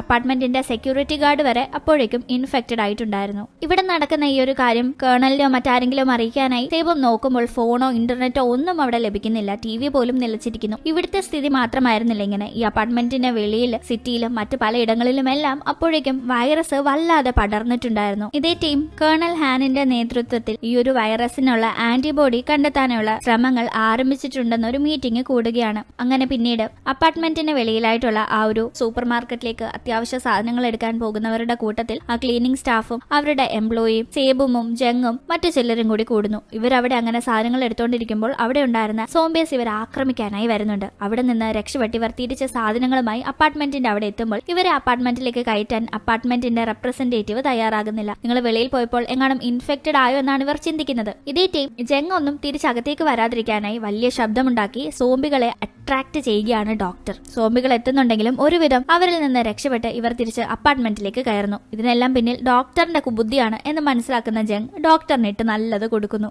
ഇതേ ടീം നാട്ടിലെ പലയിടങ്ങളിലും ഈ ഇൻഫെക്ഷൻ പടർന്നിട്ടും ഈ ഒരു അപ്പാർട്ട്മെന്റ് ബിൽഡിംഗ് മാത്രം ഇങ്ങനെ ലോക്ക് ചെയ്തിട്ടിരിക്കുന്നതിനെ പറ്റി നാട്ടിലെ ചില പ്രതിഷേധങ്ങൾ നടക്കുന്നുണ്ട്. ഈ പ്രതിഷേധങ്ങൾ നടത്തുന്നവരുടെ പ്രിയപ്പെട്ടവരൊക്കെ അപ്പാർട്ട്മെന്റ് ബിൽഡിംഗിൽ കുടുങ്ങിയിരിക്കുകയാണ്. ഇതേ ടീം കേണൽ ഹാൻ അദ്ദേഹത്തിന്റെ ഭാര്യ ഇൻഫെക്റ്റഡ് ആയ ആ ഒരു ഇൻസിഡന്റ് ഓർക്കുകയാണ്. അന്ന് ഹാൻ അപ്പോൾ ജോലി ചെയ്തിരുന്ന ഫാർമസ്യൂട്ടിക്കൽ കമ്പനിയുടെ ചെയർമാനും ഒരു മീറ്റിംഗിലായിരുന്നു. രണ്ടുപേരും ഡിസ്കസ് ചെയ്യുന്നത് കമ്പനി പുതുതായി നിർമ്മിക്കുന്ന നെക്സ്റ്റ് എന്ന ഒരു മരുന്നിനെ പറ്റിയാണ്. മീറ്റിംഗിന്റെ ഇടയിൽ ആ പുതിയ മരുന്ന് ചെയർമാൻ കഴിക്കുന്നുമുണ്ട്. ഇവരങ്ങനെ സംസാരിച്ചുകൊണ്ടിരിക്കുമ്പോഴാണ് അങ്ങോട്ടേക്ക് ഹാനിന്റെ വൈഫ് എത്തുന്നത്. അവർ ആ ടൈം പ്രഗ്നന്റ് ആയിരുന്നു. ഹാനും വൈഫും വളരെ സന്തോഷമായി ജീവിക്കുകയായിരുന്നു. ഹാൻ മീറ്റിംഗിന്റെ ഇടയിൽ ഒരു ആവശ്യത്തിന് പുറത്തേക്ക് പോയി തിരിച്ചെത്തുമ്പോൾ കാണുന്ന കാഴ്ച സോംബിയായി മാറിയ ചെയർമാൻ പ്രഗ്നന്റ് ആയ ഹാനിന്റെ ഭാര്യയെ ആക്രമിക്കുന്നതാണ്. അങ്ങനെ ഹാനിന്റെ ഭാര്യയും സോംബിയായി മാറി. അന്നത്തെ ആ കാര്യം ഓർക്കുന്ന ഹാൻ എങ്ങനെയും ആന്റിബോഡി കണ്ടെത്തി തന്റെ ഭാര്യയെയും ഈ നാട്ടിലെ ജനങ്ങളെയും രക്ഷിക്കണമെന്ന് ചിന്തിക്കുന്നു. ഹാൻ അപ്പോൾ ചിന്തിക്കുന്നത് സെബോമിനെ പറ്റിയാണ്. കാരണം അവളുടെ ശരീരത്തിൽ ഈ വൈറസിനെതിരെയുള്ള ആന്റിബോഡി ഉണ്ടെന്ന് ഹാൻ മനസ്സിലാക്കിയിട്ടുണ്ടായിരുന്നു. കാരണം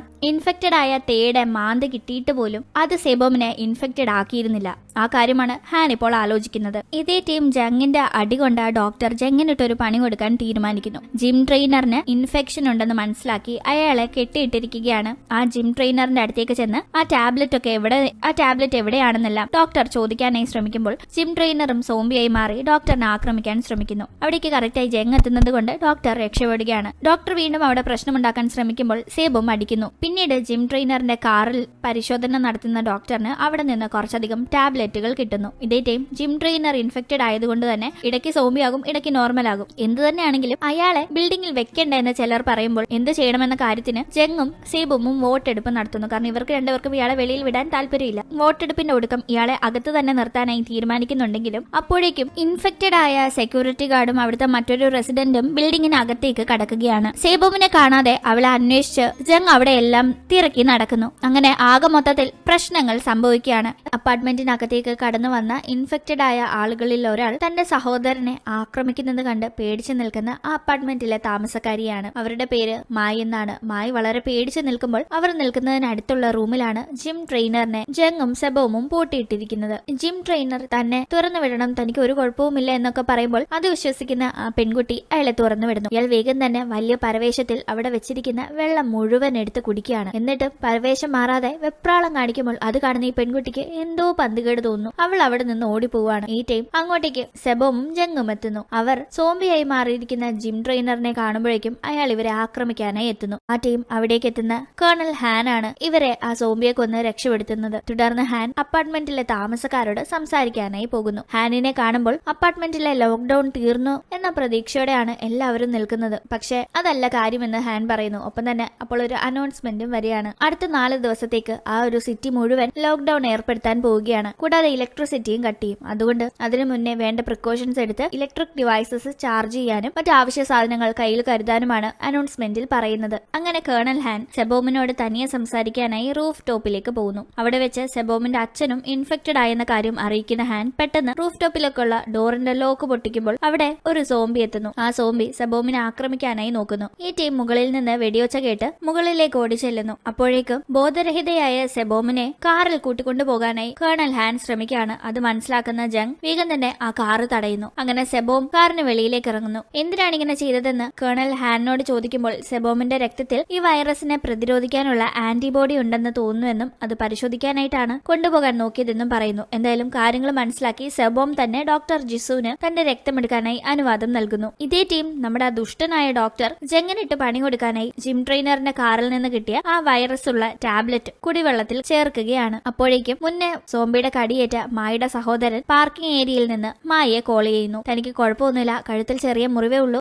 എന്നെല്ലാം പറയുന്ന അയാളുടെ കോൾ പെട്ടെന്ന് തന്നെ അവിടെ ഇലക്ട്രിസിറ്റി കട്ടായി പോകുന്നു. മായി എന്ത് ചെയ്യണം എന്നറിയാതെ നിൽക്കുകയാണ്. പക്ഷെ അന്ന് അധികം വൈകാതെ പാർക്കിംഗ് ഏരിയയിലേക്കുള്ള ഡോർ ആരോ തുറന്നിടുന്നു. അങ്ങനെ അതുവഴി ഇയാൾ അകത്തേക്ക് കയറാനായി ഒരുങ്ങുന്നതായി നമുക്ക് കാണാം. അങ്ങനെ പിന്നീട് നമ്മൾ കാണുന്നത് മായി ചില സാധനങ്ങളുമായി മുകൾ നിലയിലേക്കൊക്കെ പോകുന്നത് ജങ്ങും സെബോമും ശ്രദ്ധിക്കുന്നു. അവർ കാര്യം ചോദിക്കുമ്പോൾ തന്റെ സഹോദരൻ ഇൻഫെക്റ്റഡ് ആയെന്നും അയാൾ അവിടെ താമസിപ്പിച്ചിരിക്കുകയാണെന്നും പറയുന്നു. ആരെ ഉപദ്രവിക്കാതെ ഇവിടെ കഴിയാൻ അനുവാദം തരണമെന്നെല്ലാം മായി റിക്വസ്റ്റ് ചെയ്യുകയാണ്. ഈ ടീം താൻ ഇൻഫെക്റ്റഡ് ആയി നിൽക്കുമ്പോൾ പാർക്കിംഗ് ഏരിയയിൽ നിന്ന് അപ്പാർട്ട്മെന്റിനകത്തേക്ക് കടക്കാനുള്ള ഡോർ തനിക്ക് 601 ഡോക്ടർ തുറന്നു തന്നുവെന്നും പക്ഷെ താൻ അത് നിരസിച്ചു എന്നുമാണ് ഈ സഹോദരൻ പറയുന്നത്. ഇതെല്ലാം കേൾക്കുന്ന സെബോമും ജങ്ങും അവിടെ താമസിക്കാനായി അനുവാദം നൽകുന്നു. ഇതേ ടൈം അപ്പാർട്ട്മെന്റിലുള്ളവർക്ക് കുടിക്കാനായി വെളിയിൽ നിന്ന് വെള്ളം കൊണ്ടുവന്ന പോലെ ഒരു ബോക്സ് നിറയെ വെള്ളം കുപ്പി നിറച്ചു വെച്ചിരിക്കുന്നു. ഇത് ഡോക്ടർ ചെയ്ത പണിയാണ്. ആ ഗുളിക കലർത്തിയ വെള്ളമാണിത്. പക്ഷെ ഡോക്ടർ ഒന്നും അറിയാത്ത രീതിയിൽ ഇത് ആരോ കൊണ്ടുവച്ചതാണെന്ന് ഭാവിച്ച് അതെല്ലാവർക്കും കുടിക്കാനായി എടുത്തു കൊടുക്കുന്നു. അതിനുശേഷം ഈ ഒരു അപ്പാർട്ട്മെന്റിന്റെ റെപ്രസെന്റേറ്റീവ് ആയ ലേഡിയെ കാണാനായി ചെല്ലുന്നു. ഇൻഫെക്റ്റഡ് ആയ ഒരാളെ സെബോമും ജങ്ങും മുകൾ നിലയിൽ താമസിപ്പിച്ചിട്ടുണ്ടെന്ന് പറഞ്ഞ് മായുടെ സഹോദരനെ കാണിക്കാനായി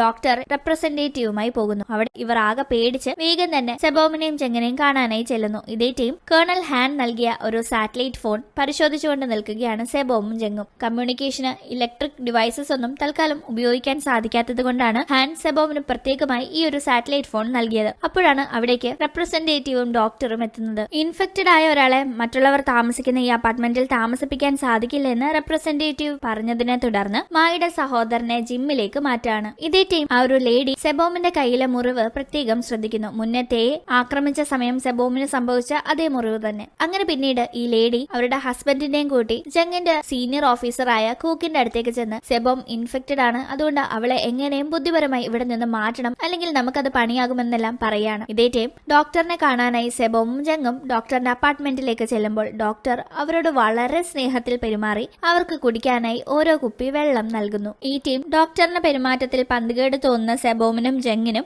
ഡോക്ടർ കുടിക്കാൻ നൽകിയ വെള്ളത്തിൽ എന്തോ കലക്കിയിട്ടുണ്ടെന്ന് മനസ്സിലാവുന്നു. അതിനെപ്പറ്റി ചോദിക്കുമ്പോൾ നിങ്ങളെ കൊല്ലാനായി തന്നെ ഞാൻ ആ ടാബ്ലറ്റ് അതിൽ കലക്കിയെന്ന് ഡോക്ടർ സമ്മതിക്കുകയാണ്. ഈ ടീം ഡോക്ടറിന്റെ കയ്യിൽ മിച്ചമുണ്ടായിരുന്ന ഒരേ ഒരു ടാബ്ലറ്റ് ജങ് എടുത്ത് വായിലിടുന്നു. അതുകൊണ്ട് ഡോക്ടർ പേടിക്കുമ്പോഴാണ് ജങ് ആ സത്യം വെളിപ്പെടുത്തുന്നത്. ജിം ട്രെയിനറിന്റെ കാറിൽ നിന്ന് മുന്നേ ഈ ടാബ്ലറ്റ് കണ്ടെടുത്ത് താൻ ഇങ്ങനെ എന്തെങ്കിലും സംഭവിക്കുമെന്ന് മനസ്സിലാക്കി പകരം മറ്റൊരു ടാബ്ലറ്റ് ആയിരുന്നു വെച്ചിരുന്നതെന്ന്. അതുകൊണ്ട് തന്നെ ആ വൈറസ് പടർത്തുന്ന ടാബ്ലറ്റ് ആയിരുന്നില്ല കാറിൽ നിന്ന് ഡോക്ടർക്ക് കിട്ടിയത്. ഈ സമയത്ത് അങ്ങോട്ടേക്ക് കൂക്കും റെപ്രസെന്റേറ്റീവും ഒക്കെ എത്തുന്നു. കൂക്ക് സെബോമിന് നേരെ തോക്ക് ചൂണ്ടി സെബോം ഇൻഫെക്റ്റഡ് ആണെങ്കിൽ ഉടനെ ഇവിടെ നിന്ന് മാറണം എന്ന് ആവശ്യപ്പെടുകയാണ്. ഞാൻ ഇൻഫെക്റ്റഡ് അല്ല എന്ന് സെബോം ആവുന്നത് പറയുന്നുണ്ടെങ്കിലും സെബോമിന്റെ കയ്യിലെ മുറിവ് കാണിച്ചവർ അവൾ ഇൻഫെക്റ്റഡ് ആണെന്ന് തന്നെ വാദിക്കുമ്പോൾ അവിടെ തർക്കമാകുന്നു. ഒടുക്കം താൻ ഇൻഫെക്റ്റഡ് അല്ല എന്ന് തെളിയിക്കാനായി സെബോം അവളുടെ കൈ മുറിക്കാനായി തീരുമാനിക്കുന്നു. കാരണം രക്തം കണ്ടാൽ ഉടനെ ഇൻഫെക്റ്റഡ് ആണെങ്കിലും ഇപ്പോൾ നോർമൽ ആയിട്ടുള്ള ഒരാൾ സോംബിയായി ഉടനെ മാറുന്നതാണ്. സെബോം കൈ മുറിക്കാനായി ഒരുങ്ങുന്നത് കണ്ട് ജങ് കത്തി വാങ്ങി അവന്റെ കൈ മുറിക്കുന്നു. ഈ ടീം അവിടെ ഉണ്ടായിരുന്നവരിൽ ഒരു പെണ്ണ് വേഗം തന്നെ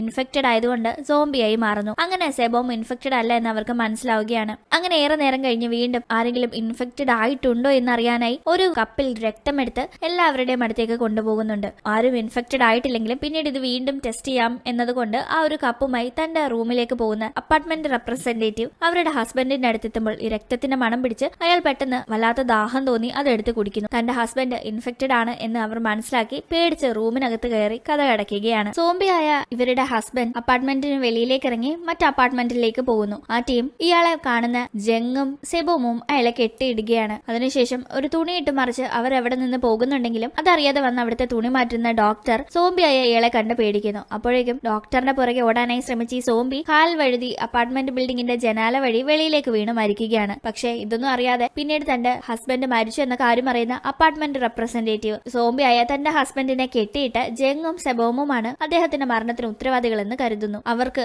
ഇവരോട് രണ്ടുപേരോടും വല്ലാത്ത പക തോന്നുന്നു. എന്തായാലും അപ്പോഴേക്കും ഈ അപ്പാർട്ട്മെന്റിൽ വെള്ളമൊക്കെ വളരെ വളരെ കുറഞ്ഞു വരുന്നു. അതുകൊണ്ട് തന്നെ ആവശ്യത്തിന് കുടിക്കാൻ വെള്ളം വേണമെങ്കിൽ ഈ അപ്പാർട്ട്മെന്റിന്റെ 15 15-ാം നിലയിൽ താമസിക്കുന്ന പയ്യനോട് ചോദിക്കാം. അവന്റെ കയ്യിൽ ഇഷ്ടം പോലെ വെള്ളമൊക്കെ സ്റ്റോക്ക് ഉണ്ടെന്ന് ആ ക്ലീനിങ്ങിനെത്തിയ ദമ്പതിമാർ സെബോമിനോടും ജങ്ങിനോടും പറയുന്നു. അങ്ങനെ 15-ാം നിലയിൽ താമസിക്കുന്ന ആ യുവാവിന്റെ അടുത്ത് സെബോമും ജങ്ങും വെള്ളമൊക്കെ ഷെയർ ചെയ്യാമോ എന്ന് ചോദിക്കുമ്പോൾ ആലോചിച്ചിട്ട് നാളെ പറയാമെന്ന് പറഞ്ഞ് അയാൾ ഇവരെ മടക്കി വിടുന്നു. അന്ന് രാത്രിയാണ് ജങ് താൻ ഇൻഫെക്റ്റഡ് ആയി എന്ന കാര്യം മനസ്സിലാക്കുന്നത്. അവൻ പക്ഷെ ആ കാര്യം ആരോടും പറയുന്നില്ല. അടുത്ത ദിവസം സെബോം ഒറ്റയ്ക്ക് ആ 15-ാം ഫ്ലോറിൽ താമസിക്കുന്ന പയ്യനെ ചെന്ന് കണ്ട് വെള്ളം വാങ്ങാനായി പോകുമ്പോൾ അവൻ അവിടെ എങ്ങുമില്ല. പക്ഷെ പകരം ഒരു കുറിപ്പ് എഴുതി വെച്ചിട്ടുണ്ട്. ഞാൻ ഇവിടം വിട്ടു പോവുകയാണ്, ഇവിടുത്തെ സാധനങ്ങൾ എല്ലാവരും പങ്കിട്ടെടുത്തോളൂ എന്നാണ് അവൻ എഴുതിയിരിക്കുന്നത്. ഇത് കാണുന്ന സെബോമിന് അവൻ എന്തോ പന്തികേട് പറ്റിയല്ലോ എന്ന് തോന്നുന്നു. പക്ഷെ എന്തായാലും എല്ലാവരും എത്തി അവന്റെ സാധനങ്ങൾ ഷെയർ ചെയ്തെടുക്കുന്നു. ഇൻഫെക്റ്റഡ് ആയതുകൊണ്ട് തന്നെ ജങ് കുടിക്കാൻ കിട്ടുന്ന വെള്ളം കുടിക്കാതെ മാറ്റിവെക്കുന്നു. കാരണം വെള്ളം കുടിച്ചാൽ ഇൻഫെക്റ്റഡ് ആയവർ പെട്ടെന്ന് സോംബിയായി മാറും. കാരണം അവർക്ക് ദാഹം അടക്കാൻ സാധിക്കില്ല. ജങ് ഇൻഫെക്റ്റഡ് ആണ് എന്ന കാര്യം അവൻ വെള്ളം കുടിക്കാതെ മാറ്റിവെക്കുന്നതൊക്കെ കാണുന്ന സെബോമിന് മനസ്സിലാവുന്നു. അവന്റെ ശരീരത്ത് പറ്റിയ മുറിവൊന്നും ഉണങ്ങിയിട്ടും ഉണ്ടായിരുന്നില്ല. അതുകണ്ടവൾ കാര്യം കൺഫേം ചെയ്യാണ്. ഇതേസമയം ജങ്ങിന്റെ മനസ്സാകെ അസ്വസ്ഥമായതുകൊണ്ട് തന്നെ അവനെ ആശ്വസിപ്പിക്കാനായി ആളൊഴിഞ്ഞ ഒരു അപ്പാർട്ട്മെന്റിലേക്ക് സെബോം കൊണ്ടുപോകുന്നു. അവിടെ ഒരു മൃതദേഹം ഇവർ കാണുകയാണ്. അവരെ ആരോ കൊന്നതാണെന്ന് ഇവർക്ക് മനസ്സിലാകുന്നു. ഇതേസമയം അവിടെ വെച്ച് 601-ലെ ഡോക്ടറിന്റെ ഒരു സ്റ്റാഫിനെയും അവരുമായി അടുപ്പമുള്ള ആ അപ്പാർട്ട്മെന്റിലെ തന്നെ മറ്റൊരു താമസക്കാരനെയും കാണുന്നുണ്ട്. ഞങ്ങൾ ചുമ്മാ ഇവിടെ സമയം ചെലവഴിക്കാനായി വന്നതാണെന്നും പറഞ്ഞ് അവരങ്ങ് വേഗം പോകുന്നു. എന്തായാലും ഈ ഒരു ലേഡിയുടെ കൊലപാതകം അറിഞ്ഞവരെല്ലാം സംശയിക്കുന്നത് 15-ാം നിലയിൽ താമസിച്ചിരുന്ന ആ ഒരു യുവാവിനെയാണ്. ഇതേ ടീം മായി അവളുടെ സഹോദരനുമായി ഇരുന്ന് സംസാരിക്കുന്നു. ഇൻഫെക്റ്റഡ് ആയ ഈ സഹോദരൻ ഇതുവരെ യാതൊരു വിധത്തിലുമുള്ള ഇൻഫെക്ഷന്റെ ലക്ഷണങ്ങളും വന്നിട്ടില്ല. ഒപ്പം തന്നെ അയാൾ ഇതുവരെ സോംബിയായി മാറിയിട്ടുമില്ല. ഇതേ ടീം ഗർഭിണിയും ഒപ്പം തന്നെ ഇൻഫെക്റ്റഡുമായ കേണൽ ഹാനിന്റെ ഭാര്യയുടെ നില മോശമായി കൊണ്ടിരിക്കുകയാണ്. കേണൽ ഹാൻ സെബോമിന്റെ രക്തത്തിൽ നിന്നുണ്ടാക്കിയ സാമ്പിൾ മരുന്ന് തന്റെ ഭാര്യയിൽ കുത്തിവെക്കാനായി തീരുമാനിക്കുകയാണ്. അത് വിജയിക്കുമോ അതോ നിരാശപ്പെടുത്തുമോ എന്നൊന്നും അറിയില്ല. ഒന്ന് ടെസ്റ്റ് ചെയ്യാനായി നോക്കുന്നു. ഇതേ ടീം ജങ് ഹാനിനെ കോണ്ടാക്ട് ചെയ്ത് സെബോമിനെ ഇവിടെ നിന്ന് കൊണ്ടുപോകണമെന്ന് ആവശ്യപ്പെടുകയാണ്. കാരണം താൻ ഇൻഫെക്റ്റഡ് ആണെന്ന് കേണൽ ഹാനിനെ ജങ് അറിയിക്കുന്നു. ഒപ്പം തന്നെ ആ ഒരു കൊച്ചുകുട്ടിയെ കൂട്ടിക്കൊണ്ടു പോകണമെന്നാണ് ജങ് ആവശ്യപ്പെടുന്നത്. കാരണം ആ കുട്ടിയുടെ അമ്മ ഇപ്പോഴും വെളിയിലാണല്ലോ. അങ്ങനെ പിന്നീട് 15-ാം നിലയിൽ താമസിക്കുന്ന അയാൾ എവിടെ പോയെന്ന് അറിയാനായി അയാളുടെ അപ്പാർട്ട്മെന്റ് പരിശോധിക്കുന്ന ജങ്ങും സെബോമും അതിലെ ഒരു മുറിയിൽ നിന്ന് അയാളുടെ മൃതദേഹം കണ്ടെടുക്കുന്നു. ഇതേ ടൈം ക്ലീനിംഗ് സ്റ്റാഫ്സിന്റെ കൂടെ ഉണ്ടായിരുന്ന ആ ഒരു ആൻഡ്രൂ എന്ന മാസ്കും കൂളിംഗ് ഗ്ലാസും ഹാറ്റും ഒക്കെ ധരിച്ചിരിക്കുന്ന ആ പയ്യൻ അവന്റെ യഥാർത്ഥ ഐഡന്റിറ്റിയിലല്ല ഇവിടെ പ്രവേശിച്ചത്, മറ്റാരുടെയോ ഐഡന്റിറ്റിയിൽ ആണെന്ന് ഇവർ മനസ്സിലാക്കുകയാണ്. ഒപ്പം തന്നെ അവന്റെ ബാഗിൽ നിന്ന് ഈ കൊല്ലപ്പെട്ട ക്ലീനിംഗ് ലേഡിയുടെ ഉൾപ്പെടെ പലരുടെയും ID കാർഡ്സ് കിട്ടുന്നു. അപ്പോഴേക്കും ആൻഡ്രൂ കൂക്കും ആ ഒരു ചെറിയ പെൺകുട്ടിയും മാത്രമുള്ള സമയം സെബോമിന്റെ അപ്പാർട്ട്മെന്റിലേക്ക് അതിക്രമിച്ച് കയറി കൂക്കിനെ കുത്തി പരിക്കേൽപ്പിച്ച് അയാളുടെ തോക്ക് കൈക്കലാക്കുന്നു. സെബോമും ജങ്ങും അവിടേക്ക് എത്തുമ്പോഴേക്കും ആ ചെറിയ പെൺകുട്ടിയെ അടുത്തു പിടിച്ചിരുത്തി തോക്കുമായി അവിടെ നിന്ന് പോകാനായി ആൻഡ്രൂ ശ്രമിക്കുകയാണ്. ഇവൻ ഒരു കൊലപാതകയാണെന്നും ഇവിടെ നടന്ന കൊലപാതകങ്ങളെല്ലാം ഈ ആൻഡ്രൂ ഡോക്ടറിന്റെ അറിവോടുകൂടി തന്നെ ചെയ്തതാണെന്നും ജങ്ങിനും മനസ്സിലാവുന്നു. ഈ ഒരു അപ്പാർട്ട്മെന്റ് ബിൽഡിംഗിന്റെ പവർ ഓൺ ചെയ്യാനായി ജങ്ങിനോടും സെബോമിനോടും ആൻഡ്രൂ ആവശ്യപ്പെടുകയാണ്. അല്ലെങ്കിൽ ആ കൊച്ചുകുട്ടിയെ ഉപദ്രവിക്കുക എന്നാണ് അവൻ പറയുന്നത്. അതുകൊണ്ട് തന്നെ താഴെ പാർക്കിംഗ് ഏരിയയുടെ അവിടെയുള്ള ജനറേറ്ററിന്റെ അവിടെ പോയി ഓൺ ആക്കാനായി ഇവർ രണ്ടുപേരും പോകുന്നു. ഓണാക്കുമ്പോൾ വലിയ ശബ്ദം ഉണ്ടാവുകയും അത് കേട്ട് സോംബികൾ എത്തുകയും ചെയ്യുന്നുണ്ട്. ഡേറ്റയും സെബോമിനെയും ജങ്ങിനെയും കൊല്ലാനായി ആൻഡ്രൂവും കാത്തിരിക്കുന്നു. എന്തായാലും അപ്പോൾ ആൻഡ്രൂവിന്റെ കയ്യിലും സോംബികളുടെ കയ്യിലും പെടാതെ ജങ്ങും സെബോമും സേഫായി അപ്പാർട്ട്മെന്റ് ബിൽഡിംഗിന്റെ അകത്തേക്ക് കയറുന്നു. അങ്ങനെ പിന്നീട് അപ്പാർട്ട്മെന്റിൽ വെച്ച് ആൻഡ്രൂ ജങ്ങിനെയും സെബോമിനെയും ആക്രമിക്കാനായി ശ്രമിക്കുന്നു. ജങ് അപ്പോൾ സോംബിയായി മാറി ആൻഡ്രൂവിനെ നേരിടുകയാണ്. ഈ ടീം സെബോം അവിടെ നിന്ന് അവൾക്ക് രക്ഷപ്പെടുത്താൻ പറ്റുന്ന ആളുകളെ, അതായത് ആ പ്രത്യേകിച്ച് ആ ചെറിയ കുട്ടിയുമായി അവിടെ നിന്ന് വെളിയിലേക്ക് പോകുന്നു. അങ്ങനെ വെളിയിലെത്തുന്നവൾ കേണൽ ഹാൻ സെബോമിനെ ഇഞ്ചക്ട് ചെയ്ത് മയക്കാണ്. പിന്നീട് സെബോമിന് ബോധം തെളിയുമ്പോൾ അവൾ യൂണിവേഴ്സിറ്റി ഡോർമെട്രിയിലാണുള്ളത്. അവളുടെ രക്തത്തിൽ ഈ വൈറസിനെതിരെയുള്ള ആന്റിബോഡി ഉണ്ടെന്ന് അവളോട് കേണൽ ഹാൻ പറയുന്നു. ഒപ്പം തന്നെ അയാളുടെ ഭാര്യയെ കാണിച്ച ശേഷം സെബോമിന്റെ രക്തത്തിൽ നിന്നുണ്ടാക്കിയ മെഡിസിൻ ഭാര്യയുടെ നില മെച്ചപ്പെടുത്തിയിട്ടുണ്ടെന്നും ഒരു ഡോസും കൂടി ഉണ്ടെങ്കിൽ പൂർണ്ണമായും ഭേദമാകുമെന്ന് പറയുമ്പോൾ താൻ എന്ത് വേണമെങ്കിലും ചെയ്യാം, തന്നെ ജങ്ങിന്റെ അടുത്തേക്ക് തിരികെ പോകാൻ അനുവദിക്കണമെന്നാണ് സെബോം ആവശ്യപ്പെടുന്നത്. അങ്ങനെ സെബോമിന് അവളുടെ ഫോൺ തിരിച്ച് കേണൽ ഹാൻ നൽകുന്നു. ആ ഫോണിൽ അവളെ ഒരുപാട് ഇഷ്ടമാണെന്ന് പറഞ്ഞ് ജങ് റെക്കോർഡ് ചെയ്ത വീഡിയോ അവൾ കാണുന്നു. അങ്ങനെ പിന്നീട് അടുത്ത ദിവസം അവളുള്ള ആ ഒരു സ്ഥലത്ത് വെച്ച് അവളുടെ കൂടെ ഉണ്ടായിരുന്ന ആ ചെറിയ പെൺകുട്ടിയുടെ അമ്മയെ അവൾ കാണുകയാണ്. അവർ ഇൻഫെക്റ്റഡ് ആയി വളരെ ക്രിട്ടിക്കൽ ആയിട്ടായിരുന്നു ഉണ്ടായിരുന്നത്. കൂടാതെ ഹാൻ സെബോമിന് അവളുടെ രക്തത്തിൽ നിന്ന് എടുത്ത ഒരു ഡോസ് മെഡിസിൻ നൽകുകയാണ്. ഒരെണ്ണം ഹാൻ തന്റെ കയ്യിലും വെക്കുന്നു. ഇനിയിപ്പോൾ സെബോമിന്റെ രക്തത്തിൽ നിന്ന് മെഡിസിൻ ഉണ്ടാക്കുക വളരെ പാടാണ്. കാരണം ആന്റിബോഡിയുടെ എണ്ണം കുറഞ്ഞു വരികയാണെന്നാണ് ഹാൻ പറയുന്നത്. അങ്ങനെ അവിടേക്ക് സെബോമിനെ കൂട്ടിക്കൊണ്ടു പോകാനായി മറ്റൊരു ആർമി മെഡിക്കൽ ഓഫീസറിന്റെ ടീം എത്തും മുന്നേ അവളെ അവിടെ നിന്ന് രക്ഷപ്പെടുത്താൻ ഹാൻ ശ്രമിക്കുന്നു. രക്ഷപ്പെട്ടു പോകുന്നതിന് മുന്നേ സെബോം അവളുടെ കയ്യിലുണ്ടായിരുന്ന ഹാൻ നൽകിയ ആ ഒരു ഡോസ് ആ ചെറിയ പെൺകുട്ടിയുടെ അമ്മയിൽ കുത്തിവെച്ചിട്ടാണ് പോകുന്നത്. കാരണം അവർ രക്ഷപ്പെടാനായി. ഇതേ ടീം സെബോം രക്ഷപ്പെട്ട രക്ഷപ്പെട്ട കാര്യം അറിയുന്ന ആ ഓഫീസർ ഹാനിനെ ക്വസ്റ്റ്യൻ ചെയ്യുന്നു. ആ ടീം സെബോം പോയിരിക്കുന്നത് അപ്പാർട്ട്മെന്റിലേക്കാണെന്നും അവിടെ ആന്റിബോഡി ശരീരത്തിലുള്ള മറ്റൊരാളുണ്ടെന്നും ഹാൻ ആ ഒരു ഓഫീസറിനോട് പറയാണ്. ഇതേ ടീം അപ്പാർട്ട്മെന്റിൽ എത്തുന്ന സെബോം അവിടെ മായയെ കാണുന്നു. മായയോട് ജങ്ങിനെ പറ്റി തിരക്കുമ്പോൾ ജങ്ങും ആൻഡ്രൂവും തമ്മിൽ കഴിഞ്ഞ ദിവസം ഫൈറ്റ് നടന്നപ്പോൾ ജങ് ആൻഡ്രൂവിനെ കടിച്ചെന്നും പിന്നീട് ആൻഡ്രൂവിന് എന്തു പറ്റിയെന്ന് അറിയില്ല, അവന്റെ ബോഡിയും കാണുന്നില്ല അവനെയും കാണുന്നില്ല എന്നെല്ലാം അവർ പറയുകയാണ്. ഒപ്പം തന്നെ ക്ലീനിങ് സ്റ്റാഫ്സിലെ അയാളും ഡോക്ടറും ഒക്കെ നെക്സ്റ്റ് എന്ന ഒരു വൈറസ് ഉള്ള മരുന്ന് കഴിച്ച കാര്യവും ഇവർ പറയുകയാണ്. അങ്ങനെ സെബോം ജങ്ങിന്റെ അടുത്തേക്ക് എത്തുമ്പോൾ അവൻ സോംബിയായി മാറുന്നതിന്റെ വക്കിലായിരുന്നു. അവൾ അവന്റെ അടുത്ത് വന്നിരുന്ന് അവനെ ആശ്വസിപ്പിക്കുന്നു. ഇതേ ടീം ഇവിടേക്ക് മെഡിക്കൽ ഓഫീസറുമായി എത്തുന്ന ഹാൻ അവിടെ നിന്ന് മായയുടെ സഹോദരനെ കൂട്ടിക്കൊണ്ടു പോകുന്നു. കാരണം അയാളുടെ ശരീരത്തിൽ ആന്റിബോഡി ഉണ്ടെന്ന് മനസ്സിലായിട്ടുണ്ടായിരുന്നു. ഇതേ ടീം അവിടെ ഒളിച്ചിരിക്കുന്ന ആൻഡ്രൂവിനെ ജങ് കാണുന്നു. ആൻഡ്രൂ സെബോമിനെ ആക്രമിക്കാനായി ശ്രമിക്കുമ്പോൾ സെബോമിനെ രക്ഷിക്കാനായി ജങ് ആൻഡ്രൂവിനെ വെടിവെച്ചിരുന്നു. പക്ഷേ അടുത്ത നിമിഷം തന്നെ ജങ്ങിന് വയ്യാതാകുന്നു. സെബോം അവനെ തട്ടി വിളിച്ചിട്ടും അവൻ കണ്ണു തുറന്നില്ല. പിന്നീട് നമ്മൾ കാണുന്നത് ഒരു വർഷം കഴിഞ്ഞാണ്. അപ്പോഴേക്കും ഹൃദയ സംബന്ധമായ അസുഖത്തിന്റെ ചികിത്സയൊക്കെ കഴിഞ്ഞ് ആ ചെറിയ പെൺകുട്ടി വളരെ സന്തോഷവതിയായിട്ടുണ്ടായിരുന്നു. അവൾ ഓടി വന്ന് നിൽക്കുന്നത് സെബോമിന്റെയും ജങ്ങിന്റെയും മുന്നിലാണ്. അവരും പ്രശ്നങ്ങളെല്ലാം ഒതുങ്ങി ഹാപ്പിയായി ഇരിക്കുന്നു. അപ്പോഴേക്കും ആന്റിബോഡിയിൽ നിന്ന് മെഡിസിൻസ് ഡെവലപ്പ് ചെയ്ത് ഈ ഒരു വൈറസിനെ പ്രതിരോധിക്കാനായി ആയിട്ടുണ്ടായിരുന്നു. അങ്ങനെ ഇവർ ഹാപ്പി ആയിരിക്കുന്നത് കാണിച്ചുകൊണ്ട് ഈ ഒരു കഥ ഇവിടെ അവസാനിക്കുന്നു. ഇന്നത്തെ വീഡിയോ നിങ്ങൾക്ക് ഇഷ്ടപ്പെട്ട് കാണുമെന്ന് പ്രതീക്ഷിക്കുന്നു. ഇഷ്ടപ്പെട്ടെങ്കിൽ മറക്കാതെ വീഡിയോ ലൈക്ക് ചെയ്യുക, ചാനൽ സബ്സ്ക്രൈബ് ചെയ്യുക. വീണ്ടും കാണും വരെ ബൈ.